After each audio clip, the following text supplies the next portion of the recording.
Hey everybody, welcome to The Secret History Living in Your Aquarium. Today we have some celestial pearl danios as well as some hybrids of Erythromicron celestial pearl danio. And then we have some of these shrimps too, Malloa, and as well as a few gold nebulas too, Caridina. And what we're going to do is we're going to move them out of here. Here's a gold nebula there with the stripes on it, and then the Malloas have different colors. There's a pregnant one there. But what we're gonna do, this hasn't had air flowing in it in a long while, and it is producing babies. However, the Medaka rice fish, they definitely are eating the baby CPDs, as are the parent CPDs. So what we need is we need a big old tank like this one here, where it's just moss. Now this one has beads kind of like this, like marbles in it. And so that's good for certain critters. But what I want to do is I want to take the CPDs out of here. We have about 9 in here that I got from Aquatic Arts. And I want to put them in this tank, which was an experimental tank as far as just trying out different plants in immersed in the last few months, or well, last year. And so I've got some stone. I got this at Home Depot or Lowe's, doesn't really matter. They're basically the same kind of store. But the plan is going to be, we're going to put, there's already some 88 Amazonia 2 in here, or no, original, 88 Amazonia original in here, which has nitrates, but it's been used for growing some things, and I combed through it and got most of the biological remnants out of there. No fish have been in here, so there's no poop, no mulm. There were algae and bacteria starting in little patches slightly here and there, but probably not the same kind as you're gonna get when you go completely underwater, submerged. And then there's also fluorite crushed in here, mixed in just as a bulk filler. So what we're going to do is we're going to add some more fluval stratum, because that doesn't have nitrates or nitrites in it, and it looks very similar to the ADA Amazonia. So then anything that pushes through that will have, will be able to put down roots. That's what I've done in this tank down here. That's what I've done in this tank. This tank, I mean, it's very common in a lot of my tanks, that one right there. And I think we're going to move this tank up here. We'll make sure it fits up there first. And like I said, none of these have pumps or anything. They do have the sponge filter for surface area, and at one point they had the filter on. And then at some point the energy just couldn't quite crank all of those filters. And you can see I have some giant CPDs. I mean, big mamas in there and daddies. And so what I want to do is I want to take all this moss that I took out of my big aquascaping display tank, and I want to float this and plant some really low light bulbs and things in there. And then what's different than all these other tanks that I have right now, this is probably the closest here, is we're going to take stone. Instead of those glass marbles and whatnot, we're taking stone. I'll show you the bag in a moment. Let's just wash one load of this out. We'll use one of these little, I've got one of these little vegetable crispers I got at the second-hand store. A bowl of moss just hit me in the head when it fell. Good thing moss is not known to be deadly. But, so we're going to pour this in here, these rocks. They should have some nice color too. I mean, for being $4.99 for, I believe it's 50 pounds, it's a good deal. And this stuff doesn't even put off as much sediment or silt as you would get with, say, 88 Amazonia or any of the other aqua soils. So we're just gonna wash it off in chlorinated water. Doesn't matter, because we'll be putting a dechlorinated or we'll be using dechlorinator on the water that we fill the tank with. But we're just seeing if there's any dust or debris. Sometimes there's weird little sticks and stuff in there. But for the most part, that's not even a problem. It's just the dust that we want to get off. And so we're going to do that. And what's going to happen now, when the fish come and swim over all of this, we can still plant our plants in between it. Mulm can still fall between it, and the eggs can still get in between these pieces without the parental units deciding that they're hungry for a snack and going and diving and foraging for their own eggs off the bottom. So hopefully with that, and then this wassertang, as well as a healthy amount of the moss, we'll have a dense enough underbrush for them. So we're going to try out the look right here on a little piece of it and see what we think and see how much we're going to need. So this was about a pint, I guess, and we want it fairly deep, just in that the mulm and the eggs need to be able to fall in a ways. But as you can see, it's nothing crazy. It's like 1.5 inches of the substrate that the plants can live in. You could top it with sand or whatever. And then this, that's ADA there. This is, sorry, we unbagged a bunch of stuff earlier today, but this here is the Fluval stratum. This stuff can be pricey. It can be 50 or 60 bucks for this size bag, but I think it's worth it. And as you'll see here in a moment, it's a little darker. It's made out of volcanic clay, and it has a high mineral content. So while it's not active in the sense that it has ammonia or nitrites, all that stuff, that some of the fertilizers do, this has your micros, your elemental nutrients, so your magnesium, manganese, zinc, carbon, nitrogen, in the form of elemental nitrogen. Not a ton of any of those, but a little trace amount, enough that it gives the plants the ability to take purchase and make a home on that. And it'll also break down into like basically this dusty soil that's finer over time. So we're going to let that get in between things. And then what we'll do after all of this is we'll add a layer of light sand and just a wee bit of crushed coral maybe, just so that if we put catappa leaves and things like that in here, since my water has a TDS of 30 at the highest, that will give us some freedom on our ability to not have the pH crash all the way, down into the, 5.5 or 6 level randomly, which can happen if there's no KH or GH that buffers your water whatsoever. You could also use stability or products like that that come in these containers like these.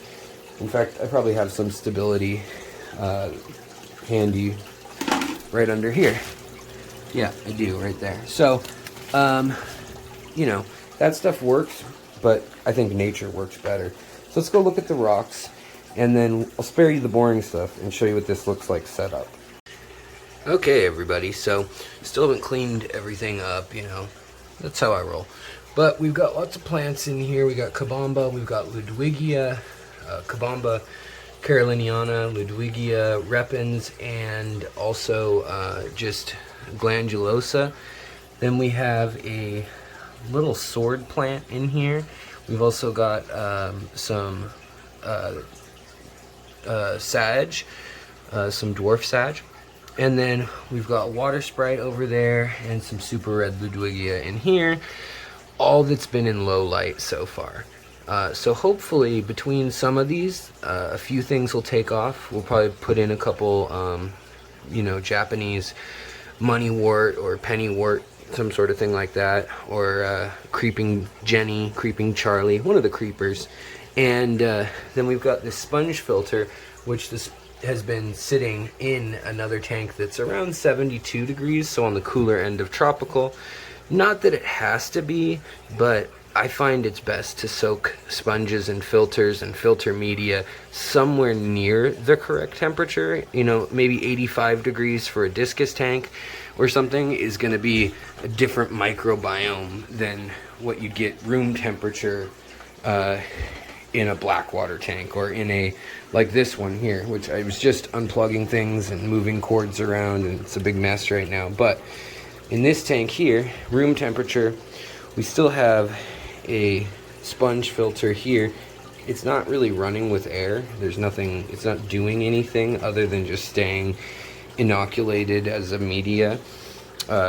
Basically as good as the moss. It's not having water pulled through it, unfortunately, or not unfortunately. I mean, it's just, I don't care right now. So that's how it's going. Now, we didn't get it up here though. And this space, could have had it lengthwise. I don't want that. I want to be able to look at the CPDs and things. You know, also, I've got a lot of these baby bettas that are growing out right now, and they're growing really quickly. So when it comes to CPDs and medacas and erythromicrons and bettas and, you know, the even gouramis and tropical, you know, kissing fish, paradise fish, whatever you want to call them, a lot of those can stay at room temp, especially when the room is humid and warm, like in this room here. So next plan is to fish out some of the critters in here, and then we still have the moss. So the moss will be kind of the piece de resistance sitting at the top. And then I'll be, you know, kind of happy with how things are shuttled. It's really going to look kind of like a hill stream tank, honestly. So we got to figure out, I got to figure out an extension cord for this, run it around the side, and then also this new 3 foot long. You can see I've got all my filming stuff and the rocks and my tannins. Everything's out right now. I think I'll build a shelf here, and this new 22 gallon 90L, 90 long, 90 centimeters, goes from literally there to there perfectly on the trim. So it's a little oversized. Obviously you'd want it to go in to fit in the trim, but it can work there if my wife doesn't want it in our new bay window, or maybe here if there's a good doorstop, or we could switch places with this tank and the 90 long. But that's something for the winter. That's something, it's a bigger project. So now we got to catch the fish, fill up the water. And, you know, I don't think I'm going to worry about getting an airline to it right now or anything. I mean, none of the fish need it right now, so I'm not too worried. However, if they don't spawn within, say, a month, I probably will. But they haven't had an airline in any of these tanks. They haven't had one here. And, oh, the last note is that I put pieces of wood, some pine, underneath the tank, just to keep it up off the ground, and also to kind of level it out a little bit. There was the floor tends to go up a little bit by the ceiling, and so put a couple layers of electrical tape on the bottom of it so it wouldn't scuff the floor if it does get shifted or wet or whatnot, so it won't be wood on wood. So hopefully that helps a little bit. So let's check in when I get this filled with water and the fish in. Alright, bye. Alright guys, so we have most of the fish moved. The water hasn't settled down completely yet, and you can see I've disrupted this tank. Those are my vinegar eels, by the way. I like to feed the Medaca those, and also scarlet batis, least killifish, and CPDs and erythromicrons, or celestial pearl danios, and galaxy rasboras, which are actually a danio. So all those were in this 10-gallon low boy tank, and they all kind of had an area. Other than the rice fish, they roam around, and so do, at least killifish do too. But and there were Everglade pygmy sunfish in here too. So I moved 2 of them. There should be 2 more in here, but they're very elusive. And sometimes when you're chasing fish, especially wild caught fish or real small little nano fish, they'll go to ground and they'll bury themselves nose first. And after a while, it's worth chasing a fish and trying to follow where it went and then chase it out of there and get it with another net. But with those fish, you're just going to stress them out after doing that 2 or 3 times. And if they start going nose first into the ground, and then I mean, you can end up hurting them with the net and all that. But I do recommend use a net like this. You can get these various places, but let's see here. We might have one more.